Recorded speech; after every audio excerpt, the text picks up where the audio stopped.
اور جب تم تہجد کی نماز تک پہنچ جاؤ تو سمجھ لینا اللہ نے تمہیں اپنے بہت قریب کر لیا ہے۔ تہجد کے وقت اٹھنے والا بہت ہی خوش نصیب انسان ہوتا ہے۔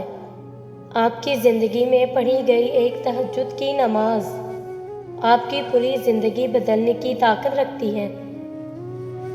نماز تہجد ادا کرنا اللہ سے پیار کے اظہار کا ایک الگ ہی انداز ہے۔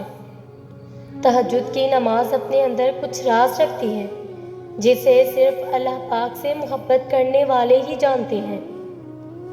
اگر تہجد تک آ گئے ہو تو انشاءاللہ تعالیٰ اپنے معجزوں تک بھی پہنچ جاؤ گے۔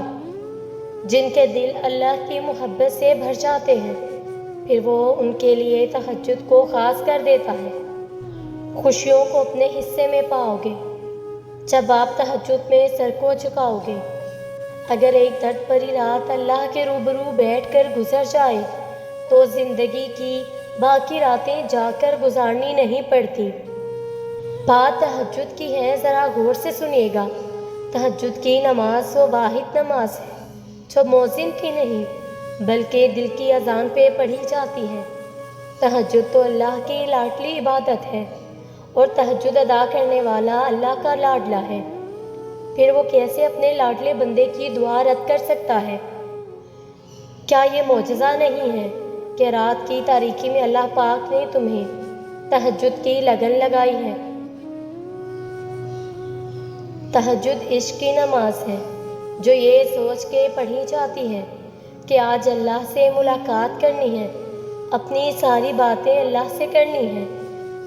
پھر وہ تمام باتیں جو ہمیں دکھ اور پریشان کر رہی ہوتی ہیں اللہ کو کہہ دینے سے کم ہو جاتی ہیں۔ دل کو تسلی ہو جاتی ہے کہ اللہ ہے نا، سب سنبھال لے گا۔ اور جب سچی لگن لگ جاتی ہے نا تو نماز قضا کرنے والے تہجد ادا کرنے لگ جاتے ہیں۔ شفا بن جاتے ہیں وہ آنسو جو تہجد کی دعاؤں میں بہائے جاتے ہیں۔ اللہ کن فرماتا ہے اور ایک پل میں مقدر بدل جاتے ہیں۔ اللہ اور آپ کے درمیان کوئی رکاوٹیں ہوں تو قسمت تہجد تک لے جائے تو سمجھ جائیں اللہ اور آپ کے درمیان محبت کا تعلق مضبوط ہو گیا ہے۔ پھر مضبوطی سے تھامنا آپ کا کام ہے۔ زندگی میں بہت ساری خواہشات دعاؤں سے پوری ہوا کرتی ہیں اور دعاؤں کی قبولیت کا بہترین وقت تہجد ہے۔ مانگ لیں رب سے اپنی حاجات اور مغفرت۔ تہجد کی دعائیں تو دنیا بدل دیتی ہیں، ہم تو پھر نصیب کا بدلنا مانگتے ہیں۔